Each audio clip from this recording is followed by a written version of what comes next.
총론적으로 지금 이 비상계엄 사태와 이에 따른 뭐 탄핵 내지는 대통령이 조기 퇴진 이 정국에 대해서 한마디 총론적인 말씀을 좀 주시죠. 가장 큰 거는 이제 예. 한국적 상황이 예.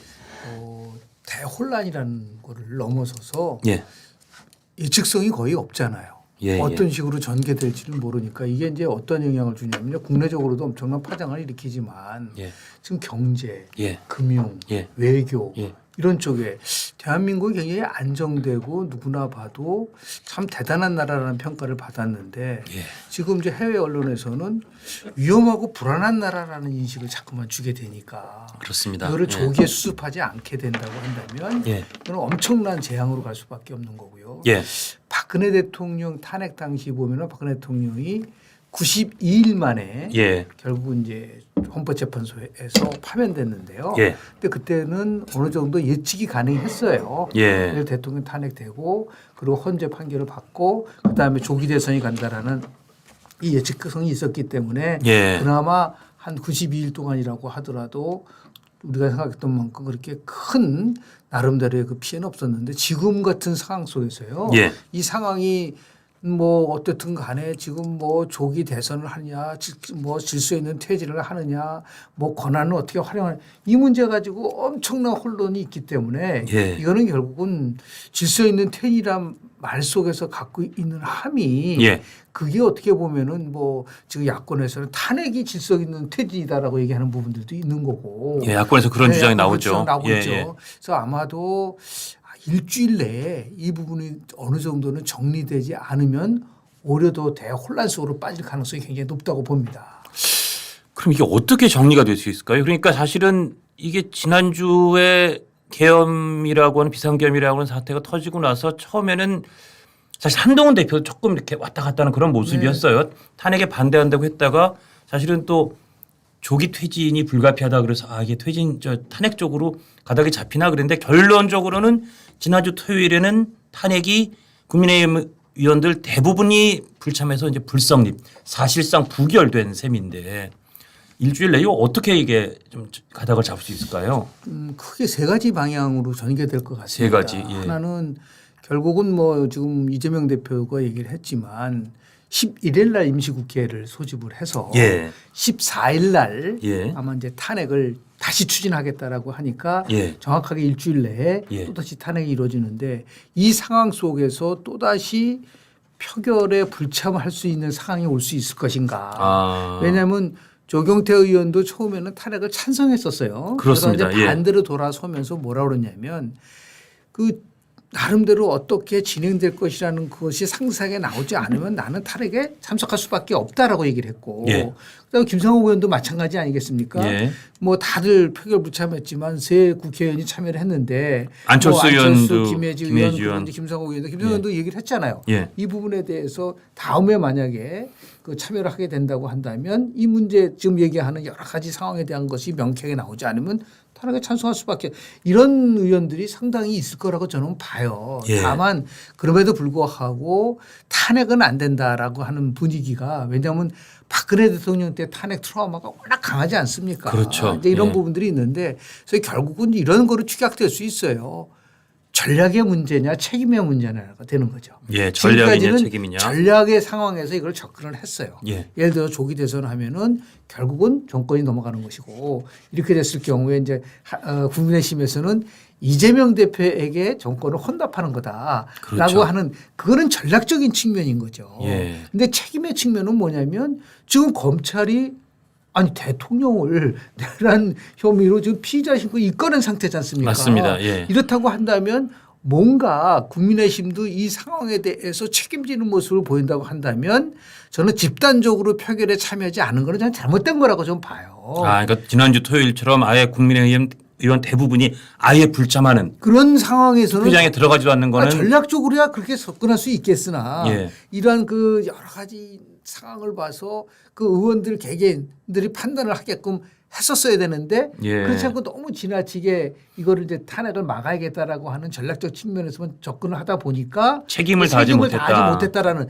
이게 이제 계속해서 예. 그런 상황 속에서 이제 한동훈 대표가 책임 있게 국정을 운영하기 위해서 뭐 우리가 이게 한 총리랑 더불어서 아주 협의를 하면서 국정을 끌고 가겠다라고 얘기를 하지 않았습니까? 소위 그래서 뭐 한 뭐 성을 따서 네네. 그런 뭐 담하고 한한 체제냐 이런 얘기가 나오는데 그런 얘기가 나오고 나서 일단 한동훈 대표와 한덕수 총리의 입장도 좀 달랐지만 이게 당장 이게 어디 헌법이나 법률에 맞는 거냐는 또 역풍도 불긴 그걸 왜 불었어요. 그러냐면 이제 탄핵이 부결됐다는 얘기는요. 한마디로 얘기하면 대통령의 권한은 그대로 있다라는 거죠. 형식적으로 그대로 있는 거죠. 아니, 그 논리적인 게 아니라 법적으로 그렇게 돼 있잖아요. 예. 탄핵이 부결됐기 때문에 윤석열 대통령의 권한은 그대로 있는데 그러면 대통령이 권한을 이행할 수 있는 어떠한 조치도 없고 그런 상황 속에서 국무총리가 권한 대행으로서의 임무를 할 수 있느냐라는 것이 바로 이제 그 위헌적인 나는 논란이 생길 수밖에 없고 거기에 이제 불을 지른 게 예. 한동훈 대표야 당연히 무슨 당정과 협의하는 거지 무슨 여당이 국정 운영을 같이 하느냐라고 예. 얘기한다 하더라도 우원식 국회의장이 이거는 위헌이라고 얘기를 한 부분이 있고 예. 그리고 더 나가서 이재명 대표가 무슨 권한으로 여당하고 예. 국회에 국무총리가 같이 할 수 있느냐라는 이런 부분이 있기 때문에 이거는 직무정지라든지 권한을 이행한다라는 것에 대한 명쾌한 그 부분은 일단 탄핵에 대한 부분들이 있을 수 있고요. 두 번째는 대통령이 사임을 하는 경우도 있을 수 있어요. 예, 소위 하야죠. 하야죠. 하야. 그러니까 예. 하야를 하면 그거는 이제 헌법 71조에 나와 있지 않습니까? 예. 거리 상태가 돼버리기 때문에 그 헌법 71조를 혹시 참고로 한번 읽어드리고 네네, 말씀을 그러시죠. 드려요. 예. 예. 헌법 71조가 대통령이 거리되거나 사고로 직무를 수행할 수 없을 때는 국무총리 등 법률이 정한 국무위원회 순서대로 그 권한을 대행한다. 그러니까 거리 또는 사고로 대통령이 직무를 수행할 수 없다고 하는 경우에는 국무총리가 대통령 권한 대행이 된다는 거고요. 여기서 거리는 대체로 대통령의 사망 또는 하야 또는 탄핵으로 파면되는 이런 경우에 대통령이 거리됐다라고 이제 보는 게 일반 그렇습니다. 법률 견해고 사고는 뭐 아주 딱 정해진 건 없습니다만 질병이나 해외 체류 또는 기타 사유 이런 경우 이제 기타 사유에 이제 뭐 일단 막 중대한 질병으로 인한 혼수 상태라든지 또 여기에 이제 그 오늘 급격하게 나오는 부상되는 의견이 대통령이 지금 당장 내란으로 수사를 받고 있으니까 혹시 인신 구속이 될 경우 이것도 사고가 되니까 이런 경우엔 대통령의 직무가 국무총리에게 권한 대행으로 넘어간다. 이제 그렇습니다. 이런 해석이 나옵니다. 예, 말씀 마지막 주시죠. 세 번째가 한동훈 대표를 포함해서 여야 합의에 의해서 질서 있는 퇴진. 예. 그러니까 다시 얘기해서 언제 예. 결국은 대통령이 물러나고 예. 또 언제 대선이 치러지고 이러한 일정과 관련 탄핵을 하지 않다 하더라도 예. 그런데 지금 어저께 한동훈 대표가 상당히 강한 발언을 했어요. 예. 그 발언은 뭐냐면 그 전에 생각했던 거와는 다른 건 뭐냐면 이게 이재명 대표의 사법 리스크가 여전히 있기 때문에 선거법이라든지 유진교사 2심이 끝난 것까지 보고 나서 나름대로 퇴진에 대한 문제가 나오지 않을까라 했는데 예. 어저께 한동훈 대표는 뭐라고 그랬냐면 탄핵은 오히려 더 불확실하다.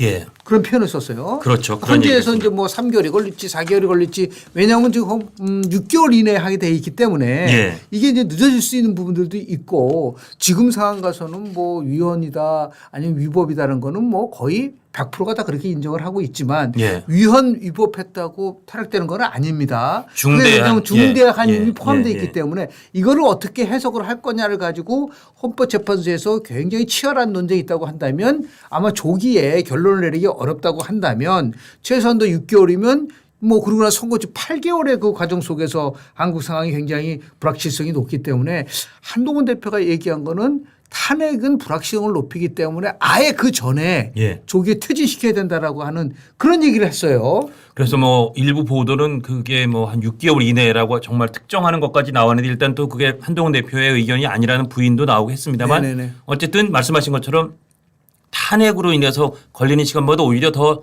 정확하게 시점을 지정해서 그 전에 퇴진을 얘기하는 게 한동훈 대표의 의견인 것으로 현재 보여지는 상황인 그 거죠. 세 가지 상황이 예. 일주일 내에 어떻게 전개될 거냐라는 게 가장 초미의 관심인데 예. 아주 전망을 보면 한동훈 대표도 지금 상황이 굉장히 심각하기 때문에 이 문제와 관련돼서 뭐 로드맵이라고 얘기를 하지 않습니까? 예. 질서 있는 퇴진에 대한 로드맵을 제시할 가능성도 있다고 보고요. 예. 그렇게 되지 않을 경우는 결국 14일 날 예정된 건 모르겠지만 하여튼 탄핵을 추진한다고 뭐 하여튼 하니까. 지금 그 민주당은 특별한 사정 변경 없는 한 매주 목요일에 발의해서 탄핵 그렇습니다. 대통령 윤 대통령 탄핵 소추안 발의해서 매주 토요일에 마치 지난주처럼 또 의결하고 또 그 다음 주 안 되면 그렇습니다. 또 목요일 날 발의하고 토요일에 또 의결하고 이런 절차를 계속 하겠다는 게 현재 민주당에서 나온 의견이고요.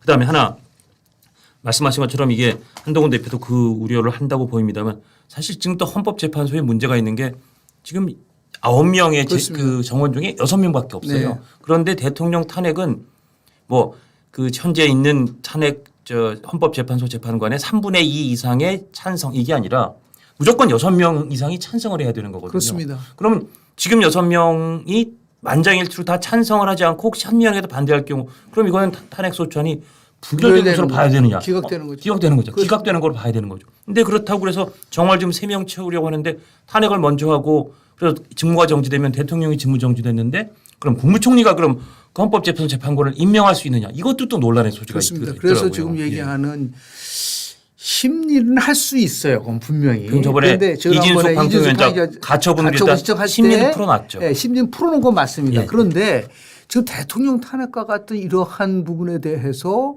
정원 6명만 가지고서 과연 결정을 할 수 있는 거냐. 인용 기각을 결정할 수 당연히 있느냐. 이제 그렇게 되면 이제 나머지 3명에 대한 헌법재판관을 빨리 국회에서 새롭게 이제 추천을 하고 더 나가서 지금 어떻게 돼 있냐면 이제 합의는 본 것 같아요. 3명 중에서 1명은 여당 몫이고 예. 2명은 야당 몫으로 아마 이제 그 나름 조율을 하는 것 같아요. 예, 예. 이걸 처음에는 2대1 원래는 1명이 여당, 1명이 야당, 또 아버지 1명은 여야 합의에 의해서 합의해서. 하는 건데 보통 그렇게 해왔습니다. 지금 그렇게 해왔는데 예, 이게 예. 이제 워낙 야당이 이제 그 국회 권력을 갖고 있기 때문에 아마 여당 1명, 야당 추천 2명으로 된다고 한다면 이걸 이제 최종적으로 재가를 해야 되지 않습니까? 또 대통령이 제가하고 임명을 해야 되는데 그렇습니다. 지금 대통령이 저런 상황이니 윤석열 대통령한테 그 헌법재판관들을 임명하라는 것도 모양새가 좀 이상하고요. 탄핵을 먼저 소추해서 직무정지시키면 한덕수 대통령 권한대행이 또 임명하는 것도 과연 맞느냐. 그런 또 법조계의 지적도 그렇습니다. 나오더라고요. 그래서 지금 뭐 이상민 전 장관 같은 경우에 예. 결국 뭐 수용을 했지 않습니까? 사의를. 예. 그러니까 인사와 관련된 부분에서도까지도 직무를 딱 막아버리느냐. 그렇죠. 라는 부분이 있기 때문에 특히 이제 헌법재판관과 관련된 문제에 대해서 이제 자신을 이제 재판을 해야 될 사람을 최종적으로 대통령이 임명을 해야 되는 그러니까요. 그런 상황이 왔기 때문에 또 이 문제를 이제 어떻게 해결해야 되느냐 문제 하나 하고 또 하나는 그렇습니다. 예. 지금 검찰하고 경찰의 수사가 빨라지고 있는 것 같아요. 그렇습니다. 예. 그러니까 전혀 예상하지 못한 예를 들어서 김용현 전 국방부 장관이 구속되고 거기에 내란죄라는 부분들이 예, 지금 체포됐고 아마 영장이 신청되는데 그건 지금 검찰에서 그래서 그 갖고 있지 인신을 지금 않습니까? 갖고 있어요. 많이 이제 구속이 되면서 거기 보면은 왜 구속된 사유가 나오지 않습니까? 예. 그래서 뭐 내란죄와 관련된 부분이 있다면 바로 윗선이 대통령이기 대통령. 때문에 예, 예. 대통령에 대한 나름대로의 조치를 취할 수 있다고 한다면 이건 또 다른 상황이 전개될 수밖에 없는 상황이기 때문에 이 부분 예. 아까 얘기한 헌법 71조에는 기타와 관련된 부분이지 그렇죠. 않습니까? 사고. 예. 사고가 거리되거나 사고로 직무를 수행할 수 없을 텐데 그 사고에 아마 기타의 구속 같은 것이 해당되지 않겠냐. 가능성이 굉장히 있는 거죠. 그러니까 현실적으로는 지금 대통령이 구속돼서 사고라고 간주해서 직무가 정지되고 그래서 한덕수 대통령 권한대행이 되는 이게 현실적으로는 뭐 오늘 많이 그런 게 거론되는 상황이긴 네. 합니다.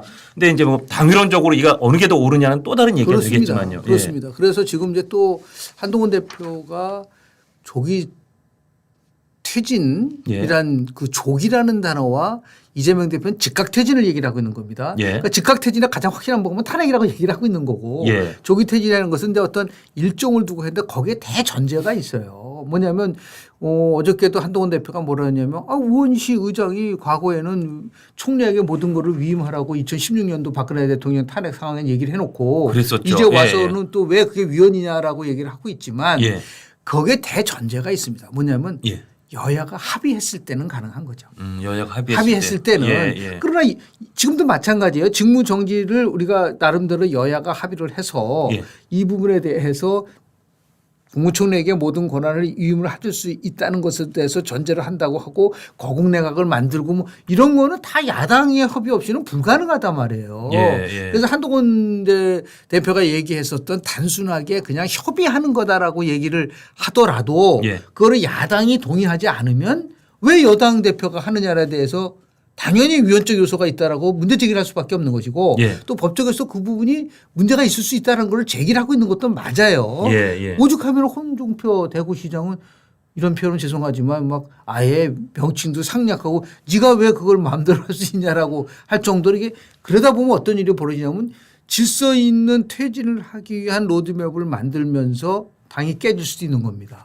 그렇죠. 지금은 그런 우려도 보이죠. 왜냐하면 과거 2016년도로 보면은 바른정당이 이제 그 새로 신당 창당을 하면서 탄핵에 찬성했었던 사람들 그 당시에는 무려 62명이 탄핵에 찬성을 했었어요. 예상을 훨씬 뛰어넘는 거였었죠. 230표를 훨씬 그 초과할 정도로 꽤 많은 탄핵 그러면서 자연스럽게 이제 나왔죠. 탈당이 됐는데 질서 있는 퇴진 문제를 가지고 나서 지금 여당과 야당이 이제 지금 대립하는데 일방적으로 한동훈 대표가 그거를 추진했을 경우에 과연 국민의힘이 그대로 유지될 수 있을 것이냐에 대한 문제도 남을 수 있기 때문에 이것도 굉장히 한동훈 대표로서 고민스럽고 이거를 하는 과정도 또 하나는 처음에는 이런 얘기를 했었어요.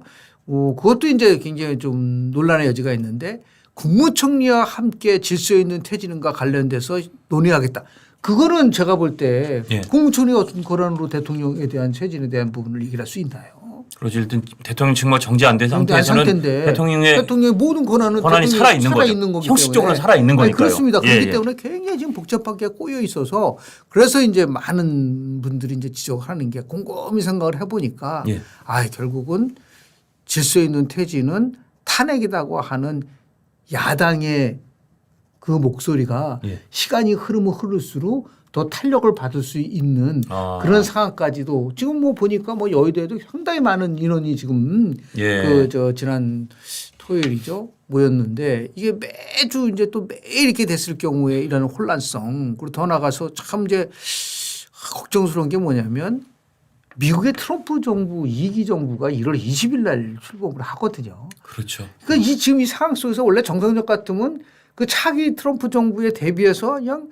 모든 면에서 우리가 준비하고 점검하고 대처를 하는 시기잖아요. 그러니까 이번에 돌이켜 보는 기사들을 보니까 2016년 트럼프 1기 출범할 때도 마침 우리가 그때 박근혜 대통령 탄핵이 추진되는 와중이어서 그렇습니다. 황교안 대통령 권한대행이 뭐 전화 통화를 했지만 뭐 정상회담이라든지 있을 수가 없죠. 그 와중에 그 당시 아베 일본 수상은 빨리 가서 미일 관계를 아주 긴밀하게 하는 그런 상황이 있어서 그때도 우리가 참 좋은 타이밍이 뭐 하는 건가 그랬는데 그렇습니다. 이번에 또 트럼프 2기에서 또 이런 일이 생길 거의 확실하죠. 그런 일이 생길 게. 거의 시기도 비슷해요. 그러니까요. 왜냐하면 2015년도 12월 9일 날 국회에서 탄핵 소추됐고 16년 16년 3월 10일 날 이제 헌재가 된 거고 탄핵 소추된 거는 2015년 12월 9일이에요. 그러니까 지금 보면은 아주 상황도 그렇고 또 그리고 트럼프 정부가 1기 들어 2기 들어 이런 상황이기 때문에 그래서 이게 참 국가적으로 봤을 때는 이게 엄청난 시련이고 그렇습니다. 이걸 어떻게 극복을 해야 될 것이냐는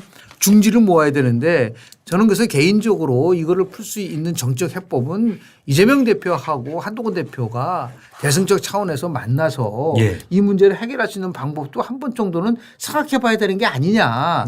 이런 시점은 제가 한번 다시 정리해 드리면 2016년 11월부터 이제 그 탄핵이 추진된 게 맞고요. 그래서 2016년 12월 3일에 소추안 발의되고 12월 9일에 본회의 가결되고 헌재 파면 결정은 2017년 3월. 그렇습니다. 이건 뭐 시점의 문제라서 정리해 드렸습니다. 그러면 한동훈 대표하고 이재명 대표가 빨리 만나야 된다. 만약에 이거를 조기에 수습을 한다고 한다면 탄핵을 해도 6개월, 7개월 정도가 소요된다고 한다면 그런데 이게 이제 탄핵 소추안이 빨리 가결되고요. 그래서 헌재로 넘어가는데 헌재에서도 만약에 사실은 박근혜 대통령 탄핵 때도 원래 180일 최장 180일 내에 그렇습니다. 결정하라는 건데 그때도 한 90 며칠 만에 92일이 걸렸습니다. 반 만에 한 석 달 만에 나오긴 92일 만에 나왔거든요. 걸렸는데요. 그때 상황은 뭐 최순실 국정농단인데 최순실 국정농단의 상황을 파악하기 위해서 상당한 나름대로 예. 그런 시일이 필요했었는데 이거는 뭐 그렇게 아주 이렇게 그 복잡한 사항은 아닌 것 같아요. 예. 그러니까 이게 빨리 조기에 아마 그 결론을 내릴 수 있다고 하지만 아까 말씀드린 구성 요건에 관련된 부분을 어떻게 이제 해결할 것이냐에 예. 대한 부분들이 남아 있는 거죠.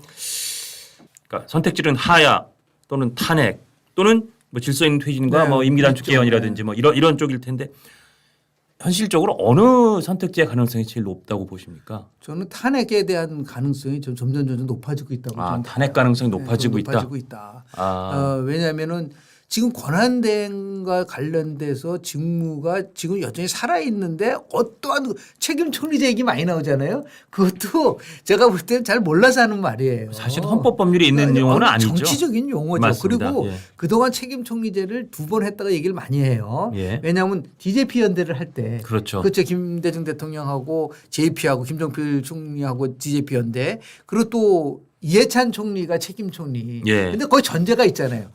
대통령이 확실하게 권한을 갖고 있는 상태에서 같이 하자고 한 것이 책임 총리제지 지금처럼 대통령이 모든 권한이 지금 정지되지도 않은 상태에서 또 그러니까요. 위기인 상황에서 책임 총리자가 그게 가능하겠나요? 거기 전제 조건은 또 얘기하죠.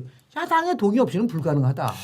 그러니까 지금 말씀드리면서 생각나는 게 그런 일이 절대 벌어지면 안 되겠지만 이 상황에서 갑자기 이를테면 북한 관련된 급변 사태나 무슨 북한에서 뭔가 도발을 한다든지 그럴 때 그럼 그거에 대한 우리 군 통수권이나 군인에 대한 지위를 윤석열 대통령이 해야 되는 거죠.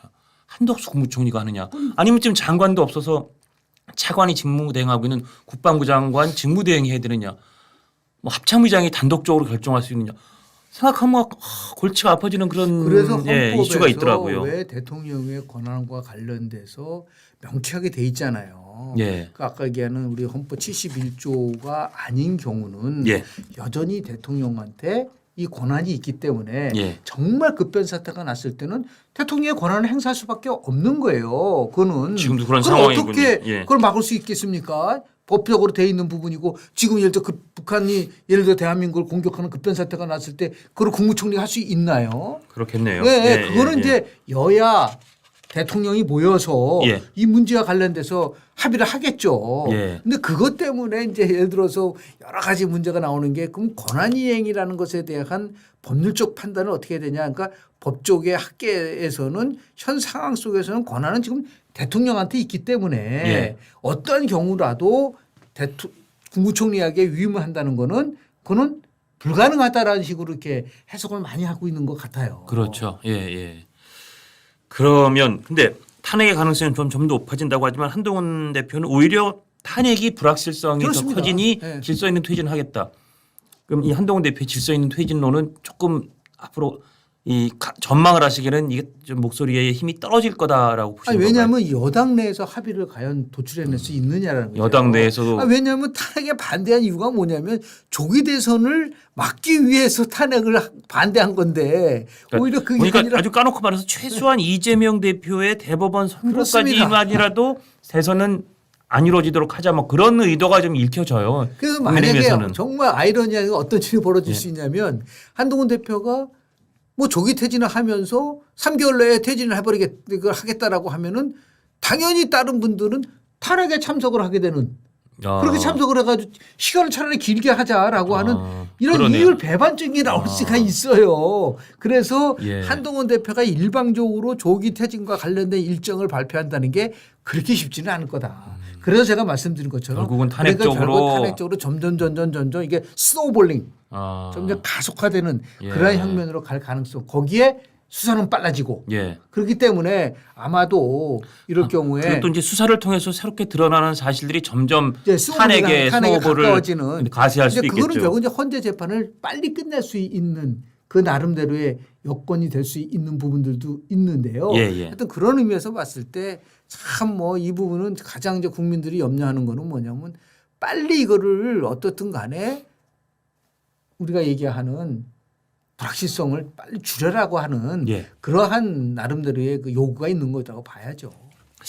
오늘 중앙일보 같은 경우는 이런 지적을 했는데 한번 여쭤볼게요. 이 국정 관여 안 한다더니 윤 인사권 행사 여 대혼돈 뭐 이런 제목으로 이게 여권 전체가 지금 이 탄핵 소추안 부결 하루 만에 혼돈의 진창에다 아주 격한 표현을 그렇죠. 썼어요. 그러면서 이제 질서 있는 조기 퇴진 로드맵이 위헌 논란에 휩싸였을 뿐 아니라 대통령의 권한을 행사하지 않겠다 그랬는데 그 이상민 다 충안고등학교 네. 이상민 전 장관 그러니까 행안부 장관의 사표를 수리했다고 하는 거 또 같은 충안고 동문인 김효연 전 국방부 장관도 사실은 얼마 전에 수리하지 않았습니까? 그렇습니다. 그다음에 또 그 국정원 1차장을 또 오호령 특별보좌관을 임명한 결국 인사권을 대통령이 권한을 내려놓겠다 하더니 또 쓰는 거 아니냐 뭐 이런 지적을 중앙일보가 좀 뭐 지적을 강하게 했어요. 받을만 하죠. 예를 예. 들어서 모든 거를 전국 안정을 위한 모든 거를 우리 당에다가 넘기겠다 얘기를 한 부분들이 있지 않습니까? 예. 근데 그 부분하고 인사권과 관련된 부분인데 대통령의 가장 중요한 그 임무 중에 하나가 인사권이 아니었습니까? 예. 행정권도 있고 인사권도 있고 개헌권도 있고 뭐 여러 가지가 있지 그렇죠. 않습니까? 예. 인사권도 굉장히 중요한 사항인데 그 부분에 대해서 저렇게 얘기를 하니까 그럼 뭐가 직무가 정지됐다는 얘기냐? 그러니까 처음부터 직무 정지는 없는 거죠. 거꾸로 얘기를 하면은요. 예. 그것도 형식적이지만 아니, 법적으로 직무 정지가 될 수가 없는 상황이기 때문에 예. 이런 부분들이 나오는 이런 게 바로 혼선이잖아요. 예. 이런 부분들을 어떻게 빨리 정리할 거냐라는 부분 속에서 나올 수 있는 그런 상황이라고 볼 수가 있죠. 그다음에 이제 조기 대선을 빨리 하자는 쪽은 내년 여름이나 봄 심지어 벚꽃 필 때 대선하자는 게 여권에서 심지어 얘기가 나오고 있는 반면 네. 한쪽에서는 이젠 조금 설득력이 떨어지는 것 같긴 하지만 2026년 지방선거 때 사실은 대선을 동시에 하자 뭐 그런 의견도 있긴 있거든요 아직. 어떻게 보세요? 임기단축 개헌이라는 말이 나온 게 그거지 그렇죠. 않았습니까? 임기단축 그래서 뭐 개헌인데. 이제 총선과 대선을 이렇게 딱 악위를 좀 맞춰서 2년마다 중간 선거가 되게 하고 대통령 5년 단임제도 4년 중임제 같은 걸 좀 바꾸자 이제 그런 얘기긴 한데요. 뭐 거기다 이제 필요하면은 뭐 이제 여러 가지 논쟁이 있겠죠. 내각제. 저는 4년 중임제에 반대합니다. 왜냐하면요. 예. 대한민국의 대통령이 저렇게 막강한 힘을 갖고 있고 제왕적 대통령에 대한 제어 장치가 없는 상태에서 8년짜리 대통령을 만들어 준다. 그런 생각을 한번 해보세요. 예. 그게 박근혜 대통령 8년하고 문재인 대통령 8년 할 수 있냐고 물어보면 아무 말도 안 해요. 예. 그 당시에. 그러니까 예. 4년 중임제라는 그 허상에서 벗어나서 촘촘하게 국회 기능이라든지 지금 같은 극단적 대립이 왔을 때 그걸 어떻게 막 그런 걸 먼저 얘기를 해야지. 예. 단순하게 4년 중임을 하면 어떤 일이 보면 2년 후는 다시 중임을 하기 위해서 엄청난 포퓰리즘이 나올 가능성이 굉장히 높고 예. 그래서 그럴 바에는 저는 원래 대통령제를 굉장히 찬성을 했었었는데 예. 이제는 내각제 개헌도 심각하게 우리가 한번 고민해 봐야 된다. 대통령제를 찬성하셨던 김 교수님께서 보시기에도 이제 우리나라 상황에서는 내각제를 이제 본격적으로 다를 수밖에 없는 상황이냐 있지 않느냐. 근데 다만 전제 조건이 있어요. 예. 지금처럼 엉망진창인 정당을 놔두고 내각제를 갈 수 있느냐라는 거 하나와 예. 두 번째는 국민들이 용인하지 않을 거다. 내가 뽑고 싶어 하지 왜 저렇게 전혀 국민들이 인정하지도 않는 국회의원들이 모여가지고 한다는 것에 대해서 말이 되느냐라는 것든지 또 하나는 분권형 대통령제는 허상이에요. 어떻게 그 분권형 대통령제라는 것을 대통령의 권한을 갖고 있는데 이걸 나눠가지고 가져간다. 그거는 제가 볼 때는 허상이고 그래서 결국은 이제 프랑스는 어떻게 그 해법을 찾았냐면 예. 그러니까 결국 공동정부를 이제 입법화 시켜버린 거죠. 예. 그러니까 지금 같은 경우 우리나라는 총리는 무조건 그거는 여당에서 아니라 야당에서 하게 되는 거예요. 예. 다수를 가져가고. 예. 그리고 대통령한테 뭐까지 줬냐면 국회 해산권을 줬어요. 예. 이 두 가지를 같이 줬기 때문에 예. 나름대로 서로 어떻게 되냐면 일방적으로 할 수가 없게 만든 거죠. 예. 그러니까 어느 쪽도 하나 일방적으로 가지 못하게 견제와 균형을 더 촘촘하게 할 수 있는 거를 만들어내는 것이 중요한 것이지 예. 지금처럼 뭐 주기가 안 맞아가지고서 대통령 선거가 대통령이 저렇게 막 우리가 표현하는 탄핵을 한다는 게 있을 수 있나요? 그러니까 뭔가 그러니까요. 발상의 전환을 분명히 해야 되고 지금은 그래서 2026년도까지 절대로 못 갑니다. 못 간다. 예. 왜냐하면 벌써 이게 되면 1년 6개월 정도가 남아 있는데 예. 그걸 야당이 허용하겠습니까? 예. 야당의 목표는 무조건 조기 대선에서 이재명 대표를 대권에 나가게 하는 게 최종 목표인데 예. 그거는 제가 볼 때는 상당히 설득력이 약할 수 있다라는 말씀입니다. 그러니까 2026년에 지방선거와 대선을 같이 하는 식으로 해서 총선과 4년씩 맞물리게 한다는 지금 현실적으로 매우 가능성이 낮다. 그건 뭐 일단 야당이 예. 야당의 목적과는 전혀 부합되지 않기 때문에 별 리가 없다. 별 수가 별 없다고 수가 저는 없다. 봅니다. 예. 예. 그래서 하여튼 탄핵 쪽의 목소리가 좀 높아질 것 같다. 그리고 결국은 대통령이 퇴진은 어떤 방식이든 하는 거에 이제 다 컨센서스가 이루어졌는데 그렇습니다. 그것도 내년을 넘기기는 어려울 거로 보신다는 거죠. 그렇습니다. 왜냐하면 그렇게 정치 일정이 우리가 이게 느슨하게 가는 것에 대해서 야당이 절대적으로 반대를 하고 있기 때문에 예. 아마도 야당은 어쨌든 간에 5월 정도의 조기 대선을 염두에 둔 예. 그런 예. 그래서 우리 뭐 지난 2017년에도 5월 대선을 했지 않습니까? 5월 예. 9일 날 했지 않습니까? 예. 예. 그 3월 10일 날 최종적으로 헌재에서 박근혜 대통령이 이제 파면되고 딱 2달 만에 치러진 건데요. 그런 식으로 아마 하면은 뭐 633에도 저촉이 안 되거든요. 예. 근데 그렇게 되지 않겠는가 예. 생각합니다.